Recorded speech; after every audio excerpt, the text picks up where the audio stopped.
consensus of archaeologists that no megalithic architecture had been found anywhere in the world that was more than 6,000 years old. They said, show us another culture that's 12,000 years old anywhere in the world, and we might listen to you. Evidence from much earlier megalithic construction is hiding in plain view. Our understanding of prehistory must change. Nestled near Nanjing, the Yangshan Quarry stands as a monument to human ambition and ancient mystery.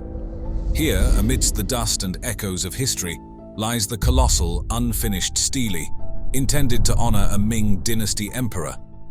Why would humans embark on such a grand project, knowing the immense challenge of moving it, and then mysteriously abandon it? If you wish to pass information to a distant future, if you wish it to be preserved, you wouldn't be smart to just write it down.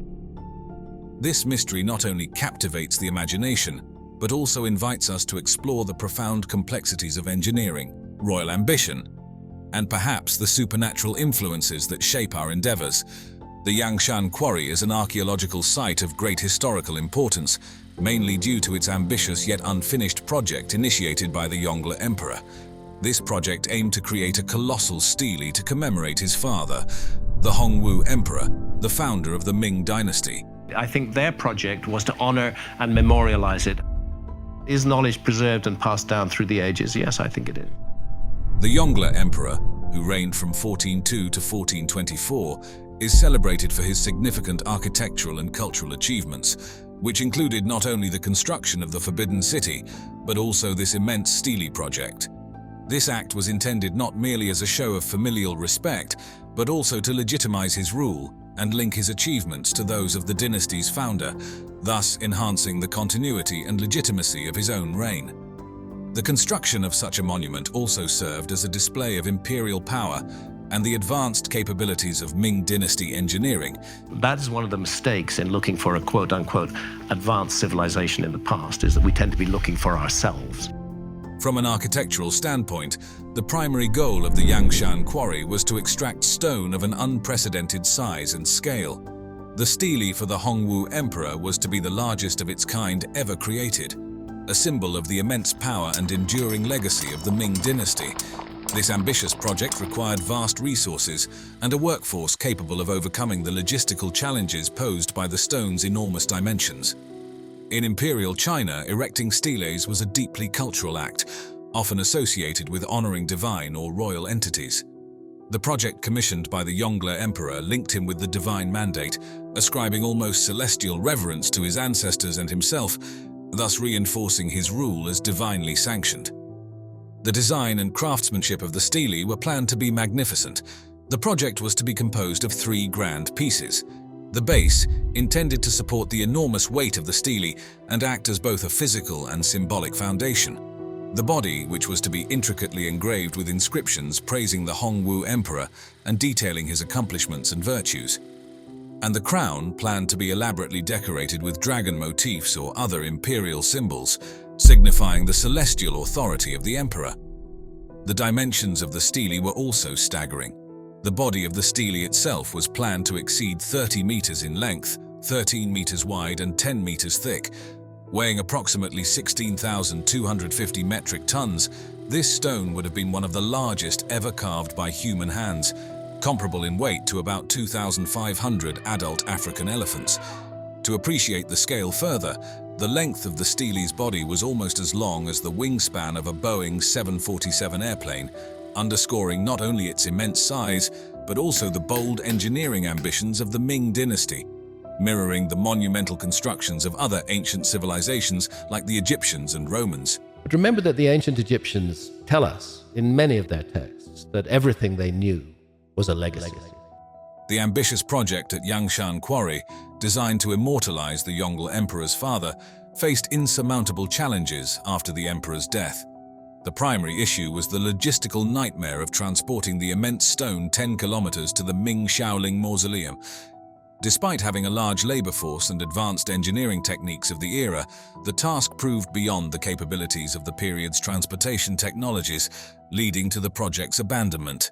In the course of studying the quarry, Archaeologists have unearthed a diverse arsenal of traditional tools that were used to work these massive stones.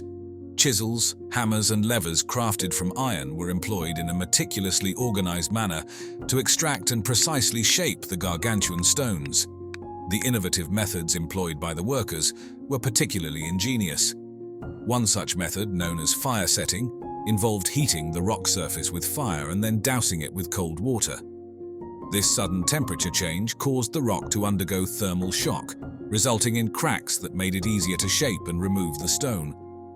The layout of the Yangshan Quarry also provides insights into the organization of labor and resources during that time. Large teams of workers were coordinated in a highly structured approach, possibly under the direct supervision of imperial engineers.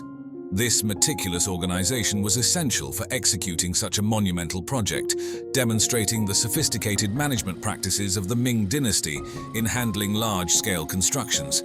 This coordination not only facilitated the quarrying process but also ensured that each phase of the work was completed as efficiently as possible, despite the eventual abandonment of the project due to logistical challenges. While the organizational prowess at Yangshan Quarry was impressive, the technological innovations possibly used there truly showcased the brilliance of ancient Chinese engineering.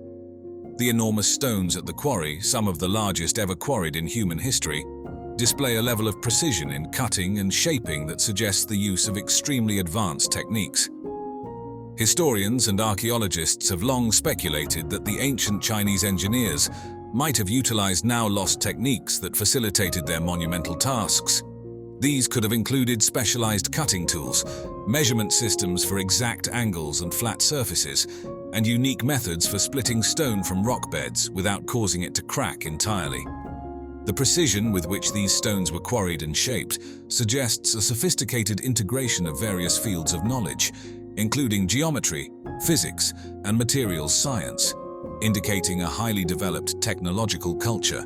I believe that it's worth considering the possibility of a remote common ancestor, which passed down key information that was inherited by later cultures. Drawing parallels with Roman engineering, we see that Roman engineers also revolutionized construction with the development of hydraulic cement and the extensive use of arches, vaults, and domes, which allowed them to build enduring structures like the Pantheon and the aqueducts. They were masters at utilizing available resources and adapting their engineering solutions to the diverse conditions of their vast empire. Similarly, the engineers at Yangshan may have developed their own unique methods to manage the quarrying of such massive stones. This might have involved the use of intricate lever systems designed to maximize mechanical advantage, or even early forms of cranes which could have been powered by large human teams or possibly by animals. Both civilizations demonstrated an understanding of leverage and load distribution. For instance, Roman cranes and capstans were used for lifting heavy weights, while similar principles could have been applied in Yangshan for moving large stone blocks. Additional techniques hypothesized to be used at Yangshan include the strategic use of water to aid in the transport of these massive stones. By creating a series of canals and using buoyancy, the engineers could have significantly reduced the effective weight of the stones, making them easier to maneuver over large distances. Seasonal adjustments might also have played a role in the timing of the quarry work.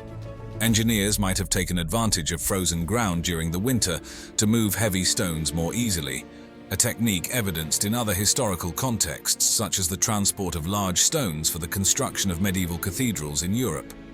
Moreover, the durability and flexibility of bamboo, widely available in China, would have made it particularly useful for creating temporary frameworks and scaffolding, demonstrating the ingenious solutions employed to tackle the challenges of such a monumental project. While exploring the technological aspects of the Yangshan Quarry project is fascinating, the supernatural narratives surrounding its abandonment offer an equally intriguing dimension. In traditional Chinese culture, the spiritual world is deeply intertwined with the physical realm, and many construction projects from ancient times are wrapped in tales of omens and divine messages. Local legends from Yangshan suggest that the massive Steely project was halted by supernatural forces. These stories recount strange and ominous signs that appeared during the quarrying process, which local workers and officials interpreted as warnings from the heavens. These warnings supposedly dissuaded them from continuing the project for fear of invoking disaster or bad luck. Such tales might be more than mere superstitions. They could represent symbolic expressions of the workers' fears and the practical difficulties they faced, projected onto supernatural explanations.